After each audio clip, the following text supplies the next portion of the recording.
Hello students, हम कर रहे हैं क्लास 9th का एसएसटी का पेपर एनुअल एग्जाम 2024-25। इसका पेपर कोड है 87। मॉर्निंग शिफ्ट का पेपर है। चलिए जल्दी से देख लेते हैं और आप अपने आंसर मैच कर लीजिए जो क्वेश्चन में गिवन है।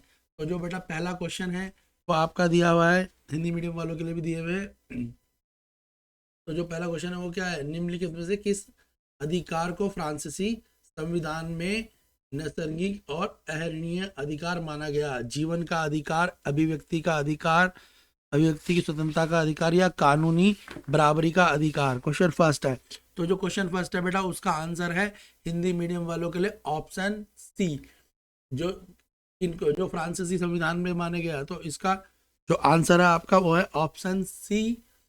अधिकार है यानी फर्स्ट सेकंड थर्ड तीनों ही अधिकारों को माना गया। नेक्स्ट सेकंड है, निम्नलिखित विशेषताओं के आधार पर सही विकल्पों का चयन करिए। विकल्प पहला है, इस देश की संसद को राष्ट्रीय जनसंसद कहते हैं। दूसरा, इस देश की संसद को राष्ट्रपति नियुक्ति करने का अधिकार है। और तीसरा, इस देश की संसद के कुछ सदस्यों को चुनाव सेवा भी करती है। तो क्वेश्चन सेकंड का आंसर है आपका ऑप्शन सी, चीन इसका आंसर है। आंसर क्या है? चीन। क्वेश्चन थर्ड है, रिक्त स्थान करना है आपको।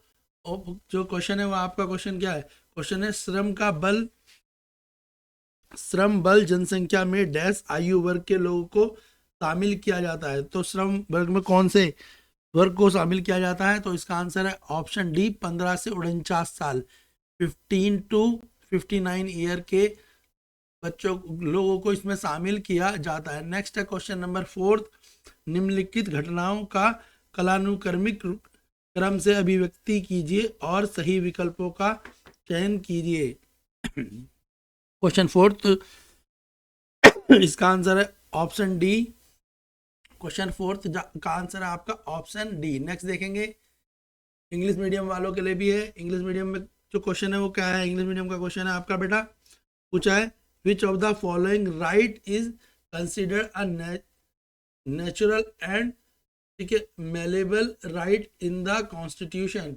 तो इसका आंसर क्या है? पहले वाले का इंग्लिश मीडियम वालों के लिए सी है ऑप्शन, जिसमें right of life, right freedom of expression और राइट इक्वेशन बिफोर लॉ है, राइट इक्वेलिटी बिफोर लॉ है। नेक्स्ट है सेकंड वाला, सेकंड का आंसर चाइना है।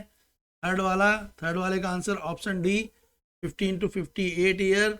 फोर्थ वाले में जो मैं आपके सीधे आंसर बता रहा हूँ, फोर्थ का आपका आंसर है ऑप्शन डी। क्लियर हो गया इंग्लिश मीडियम हिंदी मीडियम दोनों के लिए। नेक्स्ट देख लेते हैं क्वेश्चन फिफ्थ का आंसर है आपका हिंदी मीडियम वालों में ऑप्शन बी, लोकतंत्र। क्वेश्चन सी का आंसर है ए। क्वेश्चन सी जो है आपसे बोला है, निम्नलिखित में कौन सा युग्म सही सुमोलित नहीं है? तो सही सुमोलित कौन सा युग्म नहीं है? तो ऑप्शन ए इसका आंसर है। क्वेश्चन सिक्स का, क्वेश्चन सेवंथ, निम्न विशेषताओं के आधार पर सही भू आकृति वाले विकल्पों का चयन करिए। तो क्वेश्चन डी इसका आंसर है हिमालय पर्वत। हिमालय पर्वत इसका करेक्ट आंसर है। क्वेश्चन नंबर 8 में बोला है, निम्न में से कौन सी स्थिति निर्धनता से संबंधित नहीं है? यानी गरीबी से संबंधित कौन सी स्थिति नहीं है? ऑप्शन डी इसका आंसर है, नगरों में झुग्गियों में रहने वाले लोग, नगर निर्माण स्थलों में दैनिक वेतनभोगी और श्रमिक। ऑप्शन डी, इंग्लिश मीडियम वाले भी देख लो। फिफ्थ वाले का आंसर है ऑप्शन बी, डेमोक्रेसी। सिक्स्थ वाला जो है option A, mining and secondary sector वाला। सिक्स्थ वाले में जो बोला है नॉट, ये तो गलत है। तो ऑप्शन ए इसका आंसर है। सेवंथ का आंसर है आपका option D, Himalayan mountain. Question 8 MCQ में 8 वाले का आंसर है आपका, जो क्वेश्चन 8 है 8 का आंसर है ऑप्शन डी, 2, 3, 4। इसमें 2, 3, 4 गलत है। नेक्स्ट देख लेंगे क्वेश्चन नंबर, नेक्स्ट कौन सा है आपका, हिंदी मीडियम में देख लेते हैं। ये क्लियर हो गया आपका बेटा। इसके बाद नेक्स्ट में आपके क्या है, नेक्स्ट में देखा, निम्नलिखित कथनों के आधार पर दिए गए विकल्पों में सही परिस्थिति करनी है। तो दिया है देखो, तो कौन सा दिया गया हमें, नीचे दिए जो कथन दिए हैं, तो हमारे को असर्शन रीजन है। कथन क्या है हमारा, उदारवादी समूह के वंश आधारित शासकों को अभियंत्रित सत्ता में लाना। ये क्वेश्चन नंबर है 9। कौन सा क्वेश्चन नंबर 9 है, क्वेश्चन नंबर 9 का, ठीक है। तो कथन है उदारवादी समूह वंशों को आधारित शासकों को अनियमित सत्ता के विरोधी थे। दूसरा, यह सभी सार्वभौमिक व्यस्त मताधिकार देने के पक्ष में थे। तो क्वेश्चन 9 का आंसर है ऑप्शन सी, कथन ए सही है, लेकिन इसका रीजन गलत है। क्वेश्चन नंबर 10 निम्नलिखित संस्थाओं में सही विकल्प करिए। इसका हो सकता है ऑप्शन डी हो, इसको मैं अभी क्लियर नहीं कर पाएंगे। ऑप्शन डी शायद इसका आंसर ऑप्शन डी हो सकता है, मेरे हिसाब से ऑप्शन डी होना चाहिए। क्वेश्चन नंबर 11 का आंसर जो है 11 में बोला आपको कथन मिलाने हैं, तो 11 में कथन जो आप मिलाएंगे तो ऑप्शन का बी आंसर ठीक होगा। 11 का आंसर है option B. Next, Hindi medium वाले, इंग्लिश मीडियम वालों 9th का आंसर है ऑप्शन सी, 10th का आंसर ऑप्शन डी, 11th का आंसर ऑप्शन बी। नेक्स्ट देख लेते हैं आप 12th, क्वेश्चन नंबर 12 का आंसर है आपका क्वेश्चन नंबर 12 देख लेते हैं। क्वेश्चन नंबर 13 देख लेते हैं। तो क्वेश्चन नंबर 13 है, उसका आंसर है option D. Question number 14 Hindi medium में देख लेते हैं।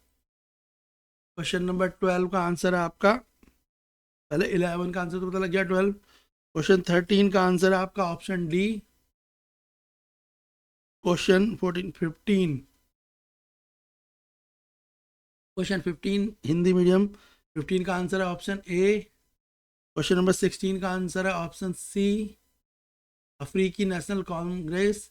क्वेश्चन नंबर 17 असर्शन रीजन है। क्वेश्चन 18 का आंसर है ऑप्शन सी, 543। उसके बाद क्वेश्चन नंबर 19 का आंसर है ऑप्शन बी। क्वेश्चन नंबर 19 का आंसर क्या है आपका? क्वेश्चन नंबर 19 का आंसर है आपका ऑप्शन, क्वेश्चन नंबर 19 का आंसर आपका बेटा है ऑप्शन बी। इसके बाद क्वेश्चन 20 देख लेते हैं, इंग्लिश मीडियम वाले देख लो। क्वेश्चन 15 का आंसर है आपका ऑप्शन ए। क्वेश्चन 16 का आंसर ऑप्शन सी, 18 का आंसर है ऑप्शन सी, और जो 19 है आपका उसका आंसर है आपका ऑप्शन बी। 19 का आंसर आपका ऑप्शन बी है। क्लियर है बच्चों? यहाँ तक क्या क्वेश्चन आपको क्लियर है? ये आपका एमसीक्यू वाला सेक्शन है। उसके बाद सेक्शन बी सी डी जल्दी ही अपलोड होंगे। वीडियोस को लाइक करो, शेयर करो, अपने आंसर मैच करके देखो कितना स्कोर करा है।